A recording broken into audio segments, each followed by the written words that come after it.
guys, this is Apple Gamer 24/7, and today I have a really exciting video for you guys today. This video is going to be a little different from some of the other videos I've done. This is kind of sort of like a trial type video. I have just acquired a new Mac. It's not like a brand new Mac, it's an older Mac, but I'll explain more as I go into this video. But I just wanted to make this video just to show you guys the new Mac I got and what I'm going to be doing with it, and also showing you guys the setup and the process. I thought it might be a fun video to do and stuff like that. And I haven't really done any videos in a while. I think I did one last week, but they've been sort of been on the tutorial side. But I thought I might just make a different type of vlog type video and just show you guys what I have. So what I'm going to do now, guys, is I'm going to turn the camera around and I'm going to show you guys what type of Mac I got. Alright guys, this is the Mac I got. It's a PowerMac G5. I'm not too sure on the specs of it yet. I know it has a 2 GHz dual-core G5 processor in it. I'm not sure about the RAM. I know it has a 160 GB hard drive. I'm not sure about the other one. It has a second hard drive in there, but I'm not really too sure. But the size has an optical drive on it. So this is the Mac I got, which is free from a friend of mine. He was looking to just throw it away, so he decided to give it to me. Just was wondering if I was interested via Facebook, and I was, since there's a free Mac, obviously, and obviously I'm going to be interested. So right now I'm just going to show you guys some other stuff that I needed to buy with it, because it didn't come with everything I needed. It was just the tower. So I needed to get some other stuff to make it work via my setup. Alright guys, the first thing that I got here was this DVI to VGA adapter. I needed this to hook it up to my TV because the PowerMac has a graphics card on it that has a DVI port, and obviously my TV doesn't take DVI, it uses VGA, so I needed this adapter to make it work with the PowerMac. The next thing I got was this Logitech keyboard and mouse set. I'm not really too sure on the model number, but I'll definitely put all the links to everything I bought and down below to Amazon, so you guys can buy for yourself if you need it for your own computer setup or whatever. But this is just a keyboard I picked out. It was like the cheapest one. I just needed something to work quickly just for the setup, but then I'm going to take it away because I'm going to use the PowerMac for a server. And what basically I'm going to do is I'm going to put all my website stuff on it that I'm going to be doing over the next couple of years on it. I'm going to store it on there just so it's off my iMac, and I can use my iMac for a dedicated video editing and sort of like creation machine, so I can create my websites off there and save all the files on the PowerMac. So that is my whole goal of this setup. So what I'm going to do now, guys, is I haven't really opened up the PowerMac. I looked inside it a little bit. So I'm going to open it live on camera for you guys and really give you guys a tour of what's inside this machine. Alright guys, so this is the inside. Obviously, right here, if I can zoom in, here we go, is the G5 heatsinks for the processors. Right above that is the graphics card with the DVI port on it. And the 2 hard drives, like I said, there's one 120 GB drive in there and another drive of some size in there at the top, I don't know. And then there's the optical drive. So pretty much spare PowerMac just looking to be used as a server. So now I'm going to put the door panel on it that goes right here, and I'm going to start moving this thing into my setup. So I'll give you guys an update when I have it pretty much what I'm going to be doing. Alright guys, well, it's in its place. And now all I gotta do is connect the VGA cable to the TV, and then it should be good to go. But man, that was a long time to just get that one thing. It's heavy because it's made out of aluminum. But I'm surprised the power cord I have is not an official Apple power cord. It's a PC one, so I didn't know if it was gonna reach all the way, but surprisingly it did. So that's good news. So right now I'm gonna connect the video cable, and then we're gonna start installing OS X. Well guys, it's on and it works. Here it is right here. I'll boot it up. I just turned it on quickly just to see if the VGA cable and the DVI adapter work, and they work perfectly. So now what I'm going to do is I'm just going to sort of just push this TV back a little bit, and then I'm going to open the keyboard and mouse up and then install OS X. Alright guys, I took a little break from the setting up the PowerMac for a little bit. I just took a break, ate some dinner, and I did some stuff. But right now the PowerMac is all set up and ready to go. The keyboard and mouse are hooked up.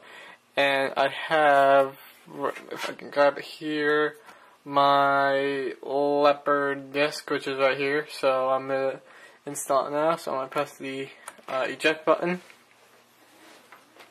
And I'm going to stick this in the PowerMac.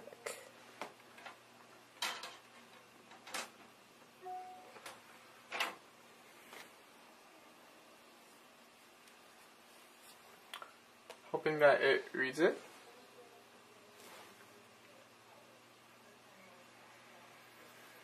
hear it spinning.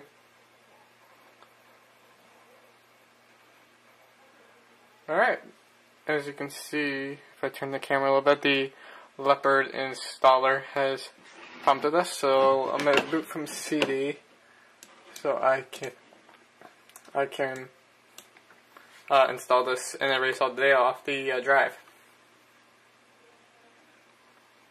So in case you guys don't know how to do that, you just press the C key, or hold down the C key as you're booting.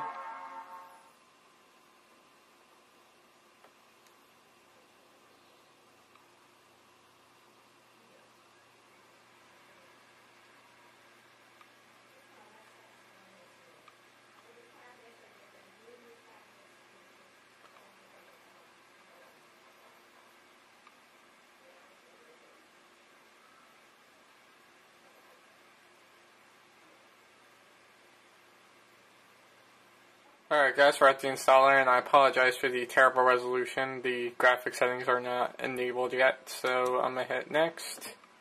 Preparing installation. Here we are, we gotta go to utilities, disk utility, and I can finally show you guys what's in those two hard drives, because I haven't looked yet.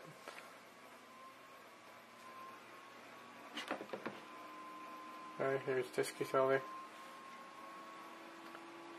Okay, so, it looks like we got a 600, maybe a 600, 700 gigabyte hard drive in there. That's pretty sweet. And we also got a 150 gigabyte in there, which is pretty nice as well. So what I'm going to do is I'm going to format and install this 640 gigabyte and call it my boot drive. So I'm going to call this, since this is going to be a server, I'm going to just call this Macintosh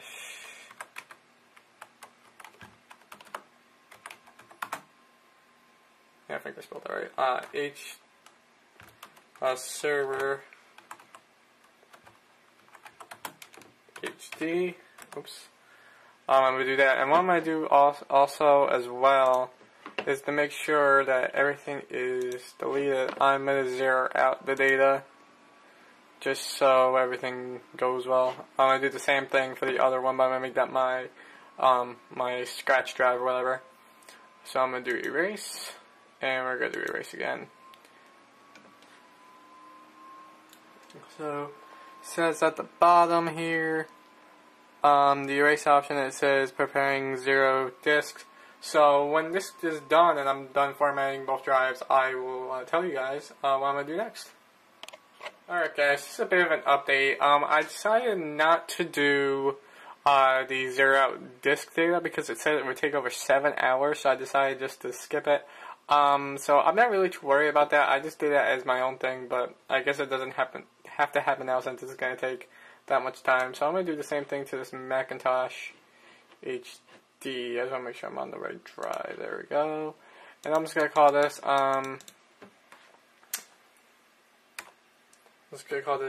HD, just for something. And we're going to erase this as well. Create partition map. Partitioning. Forming as extended journaled. Alright, so we're done with disk utility. So we're going to exit out. Continue. Obviously we're going to agree to these terms, and we're going to install the server, we're going to install the operating system to the server disk. What I'm going to do is that's on the right screen, but what I'm going to do is I'm going to hit continue. I'm going to go customize. I don't need language translations, I don't need any additional fonts, and I don't need printer drivers most likely. But I might put the printer drivers back in, because I might need to print off my Canon, but I'm not really too sure. I don't think I need that, so I'm going to get rid of this as well. So I'm going to hit done. And if you guys want to save space, use the customize menu to get everything you don't need. I'm definitely going to get rid of the additional fonts and the language translations. So hit done and install. So all we're doing now, guys, is that we're installing OS 10 onto the drive, and I'll come back at you guys when this is done. Alright guys, I just got done installing Leopard. And I just want to prove to you guys that I'm running Leopard. So we go to the Apple menu, about this Mac. And if you can see that, I'm going to bring this down just a little bit so you guys can see it. It is running Leopard, as you can see. There's the version and everything in case you guys want to look at it. As I said before, it's a dual 2 GHz PowerPC G5 processor and 2.5 gigabytes of RAM. So not a bad system for basically getting it for free. All I had to pay for was the DVI adapter, the keyboard and mouse, and the VGA cable I needed. So anyway guys, I'm going to let you guys go here. This is a really fun video to do. I hope you guys liked it. I hope the camera work wasn't too bad. I was just trying my best since I'm a one-man crew here. But anyway guys, I have a lot more videos coming up the next week, and I will see you guys in the next video.